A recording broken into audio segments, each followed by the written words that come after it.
করিতেছে পরিত্যাগ অন্যের কারণে। কৃপা করে বল দেবী, কৃপা পেল ফলে, ভীষণ প্রবৃত্তি সদা মতবাসী জলে। এতে শুনিয়া লক্ষ্মী দুঃখিত অন্তরে, কহিলেন অতঃপর ক্ষুণ্ণ মুনিবরে। নরলোকে দুঃখ পায় সুখেরও বিষয়, দুষ্কৃতির ফল ইহা জানিবে নিশ্চয়। চঞ্চলা আমার নাম কিসের লাগিয়া, কারণ ইহার তবে শোনো মন দিয়া। দিবানিদ্রা অনাচার ক্রোধ অহংকার, আলস্য কলহ মিথ্যা ঘিরিছে সংসার। উচ্চ হাসি উচ্চ ভাষা কহে নারীগণে, সন্ধ্যাকালে নিদ্রা যায় বেহুশ নয়নে। দয়া মায়া লজ্জা আদি দিয়া বিসর্জন, যেথায় সেথায় করে স্বেচ্ছায় গমন। না দেয় প্রদীপ তারা প্রতি সন্ধ্যা বেলা, ধূপ ধুনা দিতে সবে করে অবহেলা। প্রভাতেতে নাহি দেয় গোময়র ছড়া, ময়লা নষ্ট হবে তার শাড়ি পরা।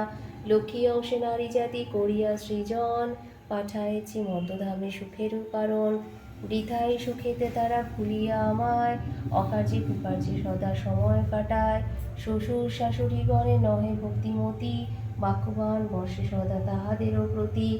একটু একটা আঁক বার করে পাশে রাখো, গোটা আঁক। আঁকটা কাটা হয়।